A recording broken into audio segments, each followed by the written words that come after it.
ختم ہے۔ آج دولت مندوں کی خیریت پوچھی جا رہی ہے، شادیوں میں ولیموں میں دولت مندوں کو پوچھا جا رہا ہے۔ میں دولت مندوں سے کوئی نفرت نہیں رکھتا،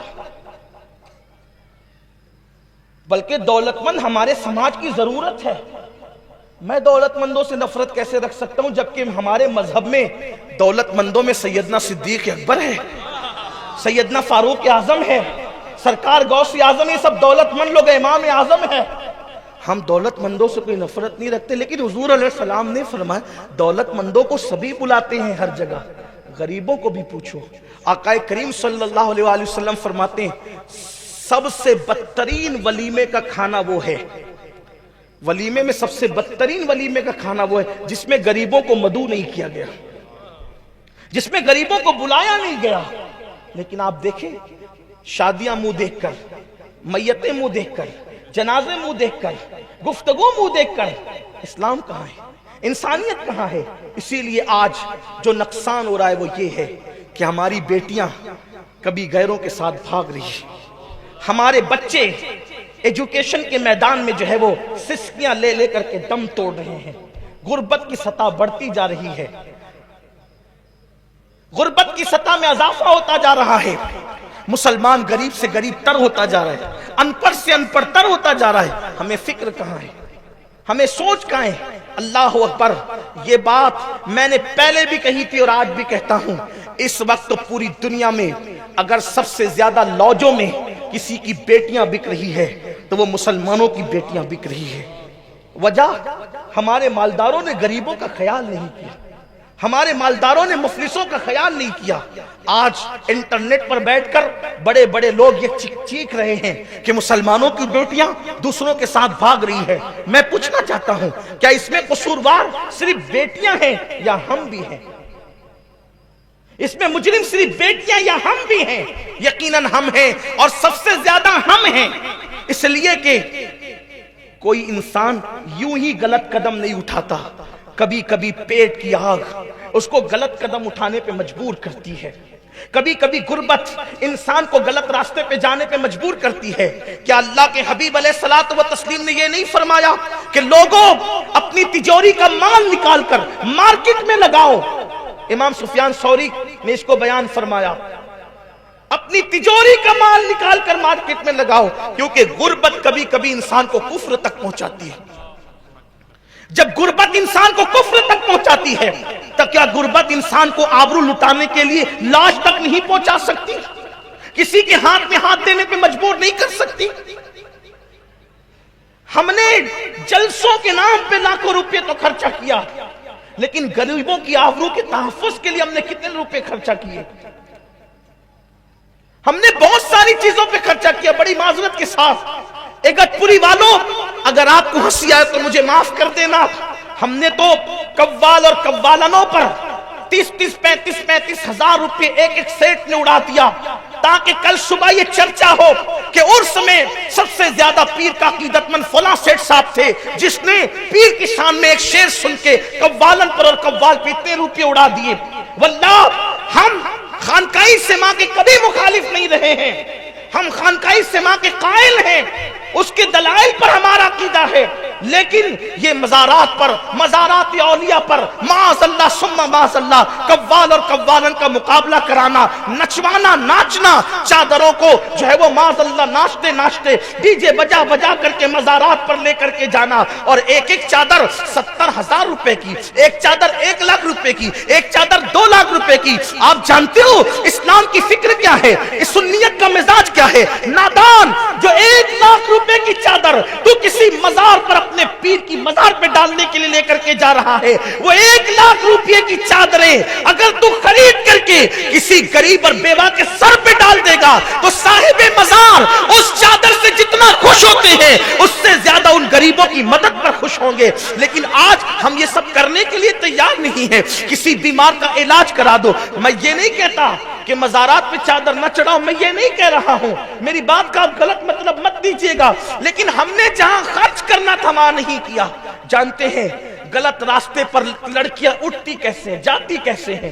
یہاں مجھے ایک آرٹیکل یاد آتا ہے، میں اپنے درد دل کے ساتھ پیش کرنا چاہتا ہوں۔ ہم لوگ صرف اپنے لیے پیدا نہیں ہوئے، ہم کسی کے لیے پیدا ہوئے، درد دل کے واسطے پیدا کیا انسان کو، ورنہ عبادت کے لیے کچھ کم نہ تھے۔ کر رہا ہوں بیان، عبادت کے لیے فرشتوں کی کمی نہیں تھی، ہم کسی کے لیے پیدا ہوئے۔ سوچو جب رسول اللہ کی کوئی امت کی بیٹی، رسول اللہ کی امت کی کوئی بیٹی کسی لوج میں اپنی آبرو کو غربت کی وجہ سے فروخت کرتی ہوگی تو قبر انور میں رسول پاک کے دل پر کیا گزرتی ہوگی؟ ہم نے کبھی اس کو غور نہیں کیا، محسوس نہیں کیا۔ ہم تو مسجد کے مینار بھی 2-2 کروڑ کے بنا رہے ہیں، وجہ تاکہ پتہ چلے فلاں ٹرسٹیان نے اور فلاں محلے والوں نے اپنی مسجد کا مینار 2 کروڑ کا بنا۔ 2 کروڑ کا مینار کیا کام آئے گا؟ اگر یہ 2 کروڑ پہ کسی اچھے تعلیمی ادارے کو قیام میں لگا دیتے تو کہاں جاتی ہماری قوم؟ فکر کا دیوالیہ پن ہے، اچھی سوچ سے لوگ دور ہیں، عہدوں پر نااہلوں کا تسلط ہے، عقابوں کے نشیمن پر زاغوں کا بسیرا ہے۔ گلستہ کو اجاڑنے کے لیے ایک ہی الو کافی تھا، لیکن یہاں تو شاخ پہ الو بیٹھا ہے، کوئی کسی کی سننے کے لیے تیار نہیں، دین کی طرف کوئی آنے کے لیے تیار نہیں۔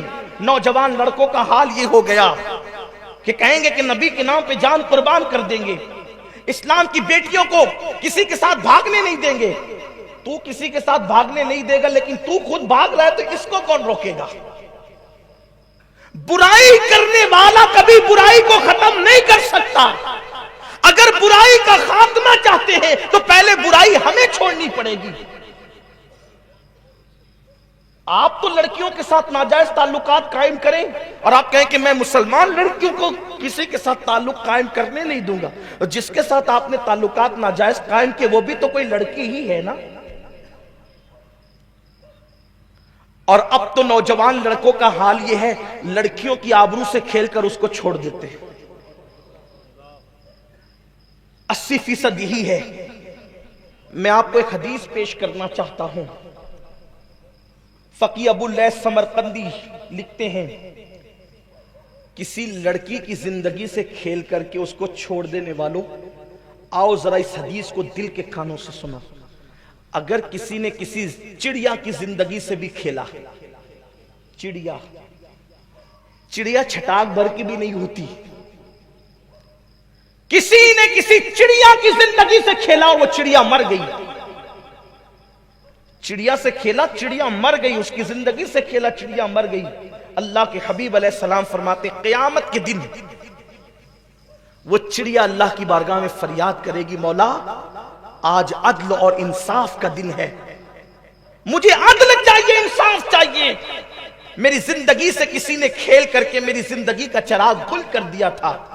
اللہ کے حبیب غیب دا نبی صلی اللہ علیہ وآلہ وسلم فرماتے ہیں اس چڑیا کی ننھی سی فریاد اس دن اتنی کڑکدار بجلی کی طرح سنائی دے گی کہ جس شخص نے اس چڑیا کی زندگی سے کھیل کر اس کو موت کے گھاٹ اتار دیا تھا، وہ چڑیا کی آواز بجلی کی کڑک کی طرح اس کے کانوں پر گرے گی اور اس کے کانوں کو پھاڑ دے گی۔ اس کی آواز میں اتنی کڑک ہوگی بجلی کی طرح کہ اس کے کان پھٹ جائیں گے، اور پھر میرا اللہ اس چڑیا کی فریاد کو سن کر کے، جو چڑیا کہے گی کہ میری جان سے کھیلا گیا، میری زندگی سے کھیلا گیا، میری زندگی کا چراغ گل کر دیا گیا، اللہ فرمائے گا آج مجھے اپنے عزت و جلال کی قسم، آج میں نے عدل کرنا ہے، میں عادل ہوں اور آج کوئی کسی پہ ظلم نہیں کرے گا، مجھے اپنے عزت و جلال کی قسم ہر مظلوم کو میں ہر ظالم سے میں مظلوم کو بدلہ دلواؤں گا، مظلوم کو اس کا حق دلواؤں گا، حتیٰ کہ میرا اللہ اس دن فرمائے گا کہ اگر کسی سینگ والی بکری نے کسی بغیر سینگ والی بکری کو مارا ہوگا، اس بغیر سینگ والی بکری کو بدلہ دیا جائے گا اور اس سینگ والی بکری سے بدلہ دلوایا جائے گا۔ اگر کسی لکڑی نے کسی لکڑی کو خراش دی ہوگی، لکڑی نے لکڑی کو خراش دی ہوگی، اس خراش دینے والی لکڑی کو بھی سزا دی جائے گی۔ کسی پتھر نے کسی پتھر کو ٹچ کر کے اس پہ ظلم کیا کیا ہوگا، اس پتھر کو بھی سزا دی جائے گی۔ اللہ اکبر۔ مجھے بتاؤ، جب لکڑیوں پر لکڑی نے کسی لکڑی کو خراش دیا، پتھر نے کسی پتھر کو خراش دیا، کسی سینگ والی بکری نے بن سینگ والی بکری کو مارا، جب ان کو بدلہ ملے گا تو انسانوں پہ ظلم کرنے والے، انسانوں کی زندگی سے کھیلنے والوں کو کیا ملے گا؟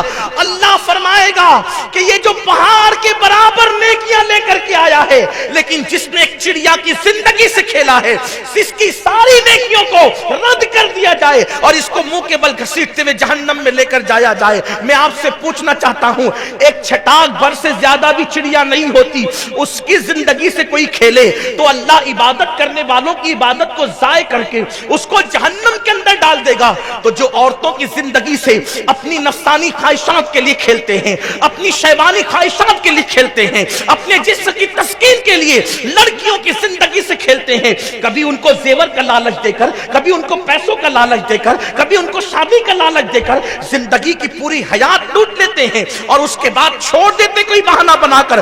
یاد رکھو، جوانی میں گناہ کرنا بہت اچھا لگتا ہے، مگر قدرت کی شان یہ ہے جب کوئی جوانی میں پاپ کرتا ہے تو میرا اللہ اس کو بڑھاپا اتنا دردناک عطا کرتا ہے کہ بڑھاپے میں توبہ کی توفیق بھی چھین لی جاتی ہے۔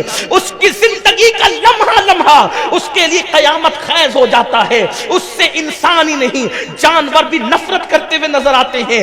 یاد رکھنا، قدرت نے جوانی دی ہے تو کبھی جوانی میں پانی میں آگ نہ لگانا، جوانی کی طاقت پر کسی پہ ظلم نہ کرنا، اللہ کے غضب کو کبھی چیلنج نہ کرنا۔ جب چڑیا کی زندگی سے کھیلنے والا جہنم میں جائے گا، اللہ اکبر، عبادتوں کے باوجود، تو عورتوں کی زندگی سے کھیلنے والا، لوگوں کی زندگی سے کھیلنے والا، لوگوں کی عزتوں سے کھیلنے والا، خدا کے لیے مسلم جوانوں اپنی ذمہ داری کو سمجھو۔